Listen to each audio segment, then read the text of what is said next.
Kabupaten Biak Numfor adalah salah satu kabupaten di Provinsi Papua, Indonesia. Ibu kota kabupaten ini terletak di Kota Biak.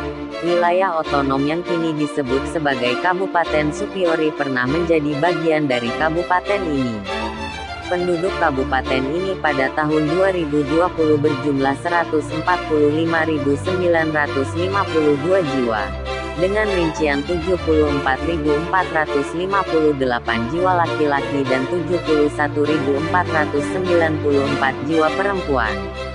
Kabupaten ini tidak berada di Pulau Irian, melainkan pulau sendiri, yang berdampingan dengan Kabupaten Supiori, dengan memiliki dua pulau utama, yaitu Pulau Biak dan Pulau Numfor.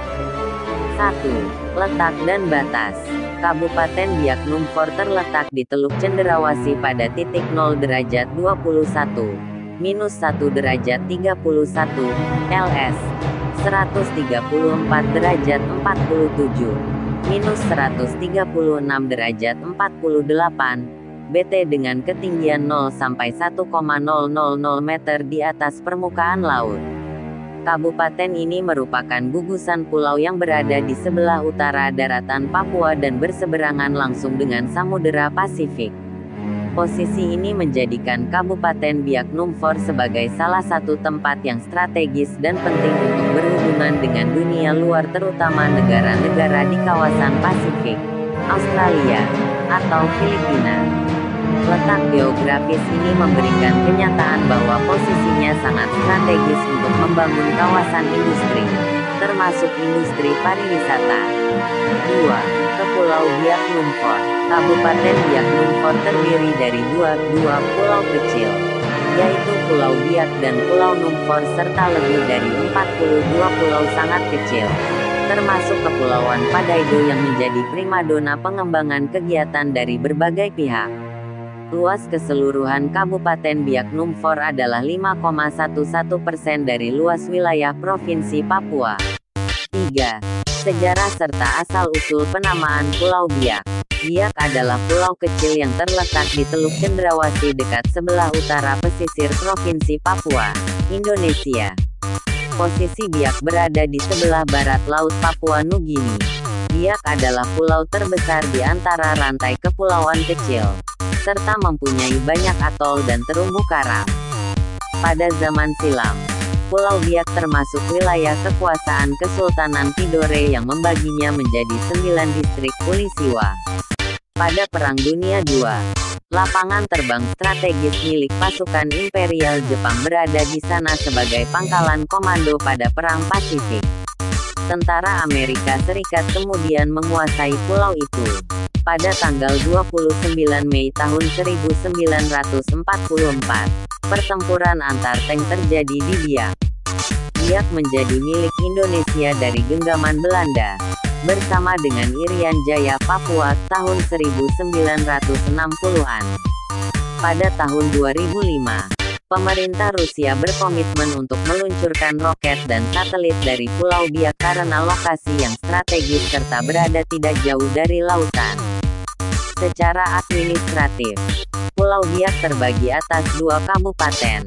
Bagian barat merupakan wilayah Kabupaten Supiori, sedangkan bagian timur bagian dari wilayah Kabupaten Biak Numfor. Dalam fakta sejarah terungkap, pemerintahan Biak pertama kali berdiri pada tanggal 17 Juli tahun 1918 di Bosnik yang ketika itu masuk dalam wilayah Avetling Nienea Utara Kresidenan Ternate dan sekitarnya. Pada waktu pemerintah Belanda berkuasa di daerah Papua hingga awal tahun 1960-an, nama yang dipakai untuk menamakan Kepulauan Biak Numfor adalah Schouwen-Eilanden. Menurut nama orang Eropa pertama berkebangsaan Belanda, yang mengunjungi daerah ini pada awal abad ke-17. Nama-nama lain yang sering dijumpai dalam laporan-laporan tua untuk penduduk dan daerah kepulauan ini adalah Numfor atau Wiak. Fonem W pada kata Wiak sebenarnya berasal dari fonem V yang kemudian berubah menjadi B sehingga muncullah kata Biak seperti yang digunakan sekarang. Dua nama terakhir itulah kemudian digabungkan menjadi satu nama yaitu Biak Numfor. dengan tanda garis mendatar di antara dua kata itu sebagai tanda penghubung antara dua kata tersebut, yang dipakai secara resmi untuk menamakan daerah dan penduduk yang mendiami pulau-pulau yang terletak di sebelah utara Teluk Cenderawasih itu. Dalam percakapan sehari-hari orang hanya menggunakan nama biak saja yang mengandung pengertian yang sama juga dengan yang disebutkan di atas. Tentang asal-usul nama serta arti kata tersebut ada beberapa pendapat. Pertama ialah bahwa nama biak yang berasal dari kata piak itu yang pada mulanya merupakan suatu kata yang dipakai untuk menamakan penduduk yang bertempat tinggal di daerah pedalaman pulau-pulau tersebut. Kata tersebut mengandung pengertian orang-orang yang tinggal di dalam hutan, orang-orang yang tidak pandai ke lautan, seperti misalnya tidak cakap menangkap ikan di laut, tidak pandai berlayar di laut dan menyeberangi lautan yang luas dan lain-lain. Nama tersebut diberikan oleh penduduk pesisir pulau-pulau itu yang memang mempunyai kemahiran tinggi dalam hal-hal kelautan.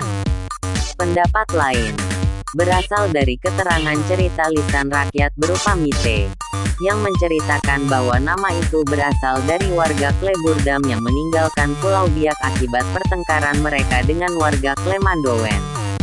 Menurut mite itu, warga Kleburdam memutuskan berangkat meninggalkan Pulau Warmambo, nama asli Pulau Biak, untuk menetap di suatu tempat yang letaknya jauh sehingga Pulau Warmambo hilang dari pandangan mata.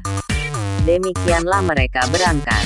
Tetapi setiap kali mereka menoleh ke belakang mereka melihat Pulau Warmambo tampak di atas permukaan laut.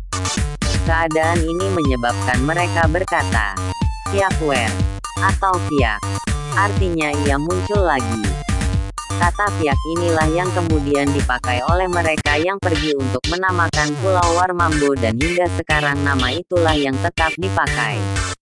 4. Tempat wisata yang memiliki sejuta pesona indahnya di Pulau Biak sangat direkomendasikan bila berlibur dan berwisata ke Pulau Biak Numfor. Adapun ulasan sebagai berikut. 1. Air terjun Waksarak. Keindahan alam pertama yang berada di Biak Utara yaitu air terjun Waksarak. Kamu bakalan dibuat takjub karena kebersihannya dari sampah atau kotoran apapun di air terjun nan hijau ini. Dan untuk tiket masuknya kamu bisa mengeluarkan sekitar Rp35.000 per rombongan. 2. Pantai Wari. Air laut yang jernih dan pasirnya yang putih menambah pesona indahnya Pantai Wari. Pantai ini juga bisa dibilang private beach atau pantai pribadi karena suasana yang damai dan sepi. Cocok untuk kamu yang ingin bermeditasi. Dan bagi pencinta diving dan memancing cocok juga tapi harus sesuai perizinan khususnya dengan kisaran Rp50.300.000. 3. Air terjun Karmon. Membedakan dari air terjun pada umumnya ialah memiliki karakter pahatan batu-batuan bertingkat pada dinding air terjun, sehingga limpahan air yang jatuh membasahi kaki air terjun ini nampak indah. Dan air terjun Karmon memiliki ketinggian kurang lebih 20 meter. 4. Telaga Biru Samares. Kalian bisa menemukan telaga sebiru ini di tengah hutan di Desa Samares, Distrik Biak, Kabupaten Biak Numfor, Papua. Suasana tempat yang menawan karena keasrian alamnya dan ditambah dengan udaranya yang sejuk, serta penampakan airnya yang berwarna biru cantik nan jernih ini. 5. Pantai Batu Picah. Keunikan pantai ini ialah memiliki batu-batu pecahan yang didominasi karang-karang tajam di pesisir pantai. Jika dipukul atau terkena deburan ombak besar, si batu-batuan picah itu akan mengeluarkan suara seperti gong.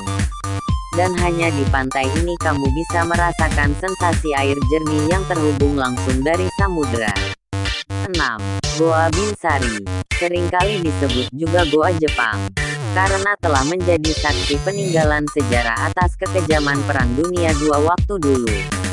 Walaupun cerita peninggalan sejarahnya agak seram serta suasana lokasinya pun, namun kini telah disulap menjadi wisata sejarah yang meninggalkan sejuta pesona indahnya dan seringkali banyak dikunjungi oleh para wisatawan. Untuk mengetahui lokasinya tepat berada di Kampung Ambroben, Distrik Biak Timur. Bagaimana rekomendasi tempat-tempat wisata yang berada di Pulau Biak? Ternyata pesona tempat wisatanya lebih dari indah dan keren. Ya, jadi ingin traveling ke sana deh kita. Makanya, coba kamu catat ke dalam list liburanmu nanti. Semoga menjadi referensi agar memilih liburan di masa libur. Itulah sedikit ulasan kami menyajikan wawasan pengetahuan kita agar kita menambah wawasan walau hanya menonton konten ini. Terima kasih atas dukungannya dengan channel Cahaya Hati sehingga channel ini bisa terus berkarya. Salam manis dari channel Cahaya Hati selalu di hati.